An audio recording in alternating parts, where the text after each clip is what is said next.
지난 한 주의 중요 뉴스를 되짚어보는 시간 뉴스 큐레이션입니다. 오늘도 보도국 김은혜 기자 나와 있습니다. 어서 오십시오. 안녕하세요. 네, 오늘은 어떤 뉴스입니까? 네, 임기 후반부에 접어든 문재인 대통령이 국민들과의 소통에 나섰습니다.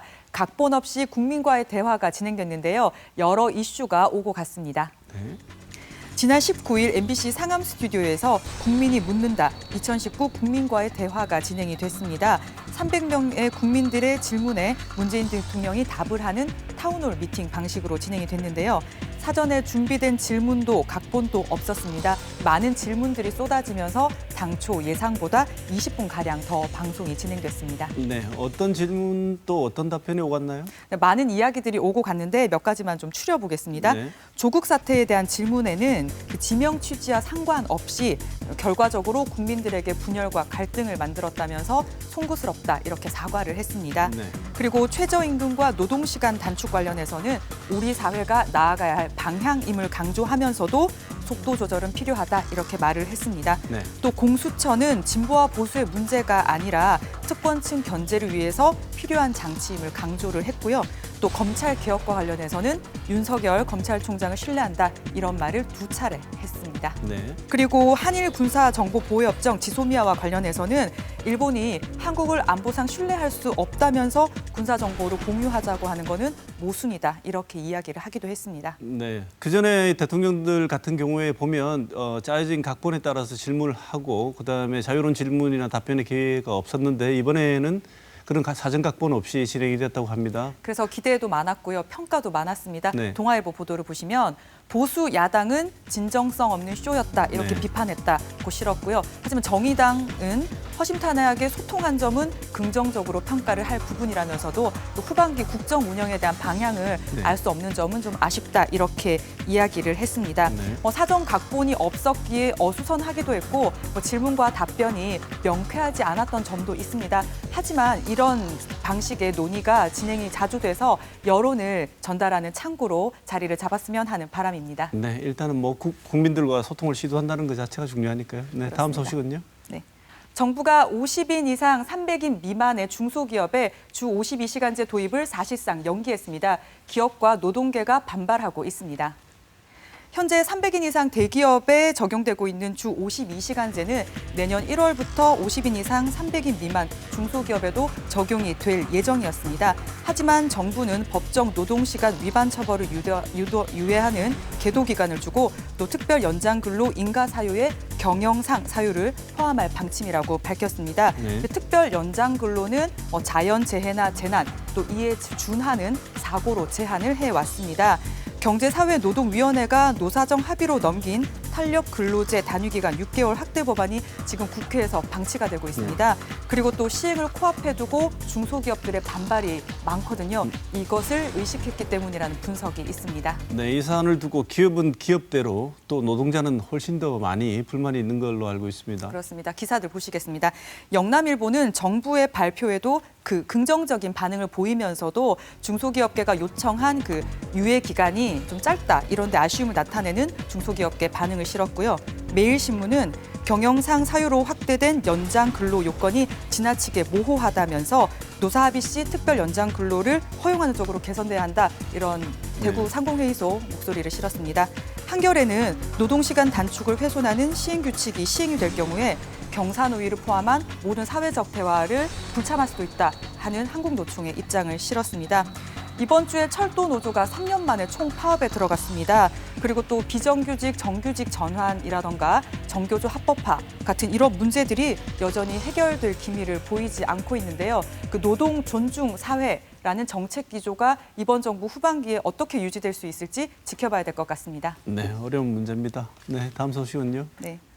예, 날씨가 추워질수록 더 값지고 절실한 것 바로 어려운 이웃을 위한 온정일 텐데요. 네. 희망 2020 나눔 캠페인이 시작됐습니다.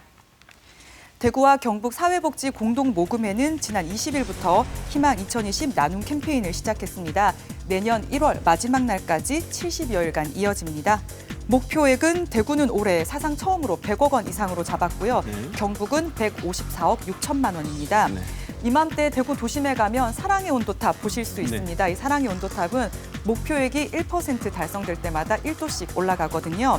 대구 지역의 경우는 2015년에 그 목표액을 못 채우기도 했지만 경기 불황과 여러 악조건 속에서도 목표액을 달성해서 우리 사회의 어려운 이웃들을 위해서 많이 배분을 했습니다. 올해 대구 지역 기부 온도는 어떨지 지켜봐야 될 것 같습니다. 지금까지 이번 주 주목할 만한 뉴스 짚어봤습니다.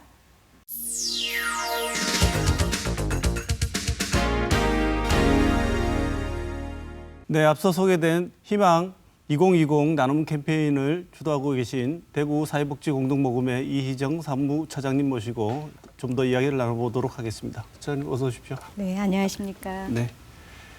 일반 시민들 입장에서는 최근에 소액이라도 정기적으로 기부하시는 분들도 많으시고 하지만 여전히 기부라는 게 좀 말 자체가 너무 큰 것처럼 느껴져서 거리가 있는 것처럼 느껴지기도 해서 어려움을 뭐 얘기하시는 분들도 있는 것 같고요.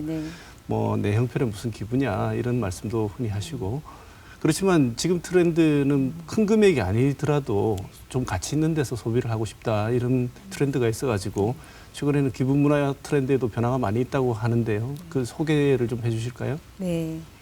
최근에 나타나는 기부 트렌드는요, 손쉽고 편리한 기부입니다. 그리고 무엇보다 우리가 지금도 호흡을 하고 있지만 호흡을 하고 있는 것을 인식하지 못하는 것처럼요, 기부는 일상생활에서 모두가 함께 동참할 수가 있는데요.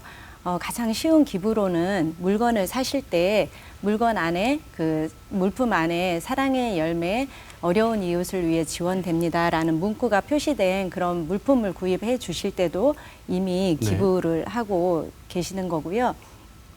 그리고 먼저 저희가 가장 간단하게 또 할 수 있는 거는 요즘은 또 인터넷이나 핸드폰을 통한 기부입니다. 그래서 ARS를 통해서도 한 통화에 2,000원 그리고 문자 샵 9004번으로 문자를 보내주셔도 그 2,000원의 성금이 기탁이 되고 있고요.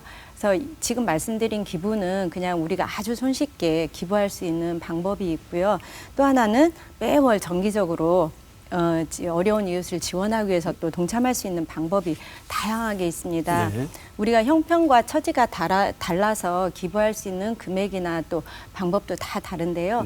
거기에 맞춰서 우리 대구에서는 착한 대구 캠페인 착착착착이라는 프로그램을 진행하고 있는데요. 가게를 운영하시는 자영업자들이 또 매월 정기적으로 착한 가게라는 프로그램으로 어려운 이웃을 위해서 지원을 해 주시고요. 그리고 또 직장인들이 참여하는 부담 없이 동참할 수 있는 착한 일터 캠페인, 그리고 가정에서는요, 월 가족들이 2만 원 이상 기부를 하면 또 착한 가정 캠페인이 있고요.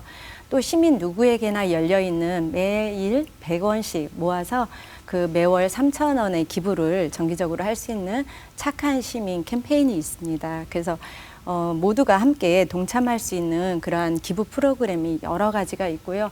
또 금액도 지금 말씀드린 것은 일상생활 중에 할 수 있는 기부고요. 개인이 뭐 100만 원을 기부하면 나눔 리더, 그리고 5년 동안 1억을 기부하는 개인일 때는 아너소사이어티 회원, 이렇게 해서 다양한 방법으로 기부에 참여하실 수가 있습니다. 네, 지금 말씀을 들어보니까 정말 기부가 우리 생활 속에서 매우 가까이 와 있는 것 같습니다. 큰 결심하지 않고도 실천할 수 있는 일인 것 같은데요. 그런데 이제 기부를 하는 사람들, 정기적인 기부든 비록 그것이 소액이라고 할지라도 기부하는 사람들 입장에서는 내가 이 기부한 금액이 과연 잘 쓰이고 있나, 필요한 곳에 쓰이는가, 이런 게 제일 궁금하지 않겠습니까?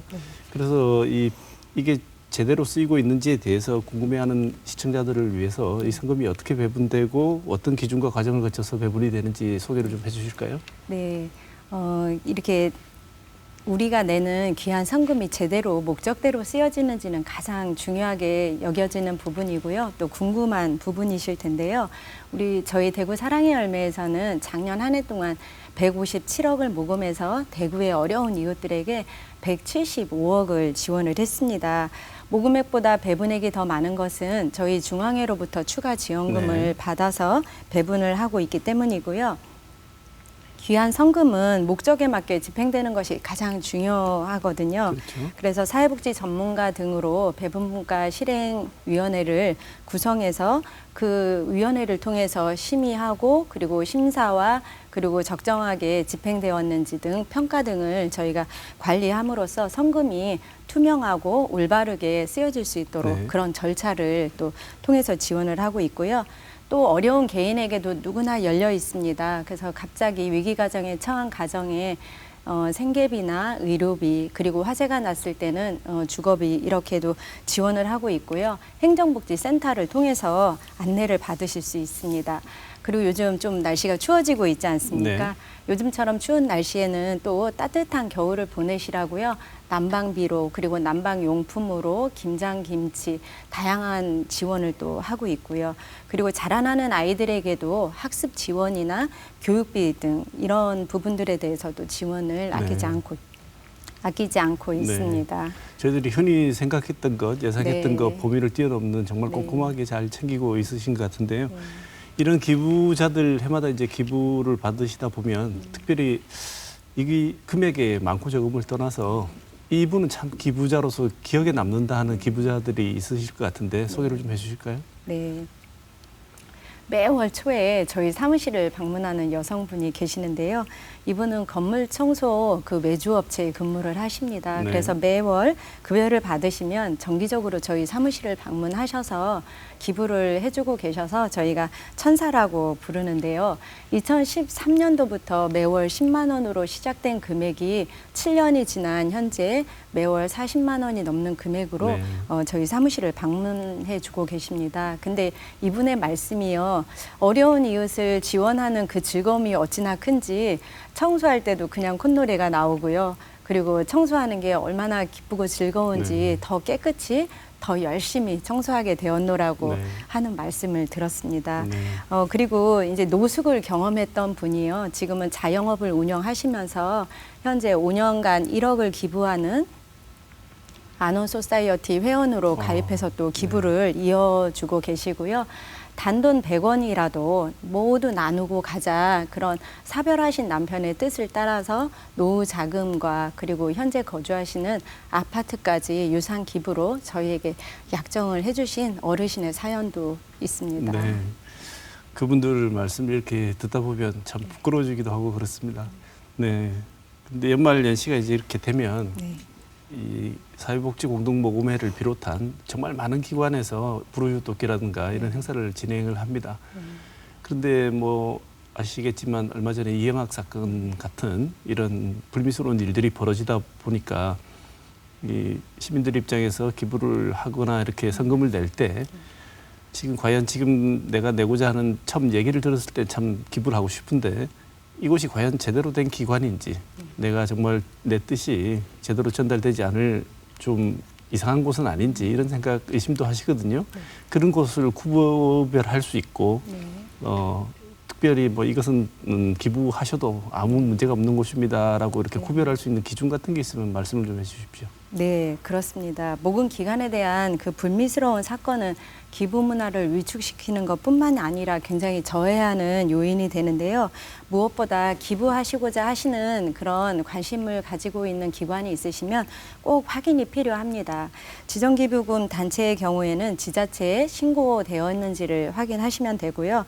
이런 확인을 위해서 한국 가이드스타와 기획재정부 그 홈페이지를 들어가시면 해당 기관이 신뢰성이 있는지 신고가 있는지를 한눈에 확인하실 수 있습니다.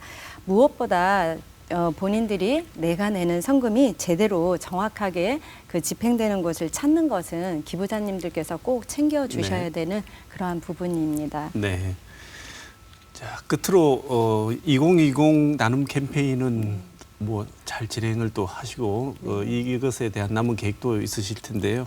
그것과 함께 앞으로 대구 지역의 기부 문화 활성화를 위해서 하시고 싶거나 시청자분들께 드리고 싶은 말씀이 있으면 한 말씀 부탁드리겠습니다. 네. 워낙 어려운 경기 침체로요. 올해 희망 2020 나눔 캠페인을 시작하면서 정말 온도를 올릴 수 있겠느냐라는 걱정을 많이 들었습니다. 그리고 그 걱정은 또한 사실이기도 합니다. 그런데 처음에 제가 말씀드린 것처럼 기부는 특별한 것이 아니라 누구나 동참할 수 있는 그리고 일상에서 우리가 호흡하듯이 나눔을 실천할 수 있는 그러한 부분을 생각해 주시면 마음의 부담도 적지만 내가 할 수 있는 아주 소소한 금액, 적은 금액이라도 얼마든지 어려운 이웃과 함께 할 수 있는 따뜻한 나눔 나눔이 됩니다. 같은 일을 해도 행복하고 즐겁게 할 수 있는 그러한 부분은 효과도 그리고 성과도 굉장히 클 수밖에 없는데요. 우리가 밥 한 끼나 차 한 잔을 같이 하려는 그러한 따뜻한 마음으로 저희가 또 내년 1월 31일까지 73일 동안 진행이 되는데요. 그러한 밥 한 끼, 차 한 잔을 대접하시는 마음으로 어려운 이웃과 함께 하신다면 기부하시는 분이 더 행복하고 또 우리 모두가 행복할 것이라고 생각을 합니다. 네. 대구 지역의 사랑의 온도가 100도를 넘어서 펄펄 끓기를 기대해 보겠습니다. 고맙습니다. 감사합니다.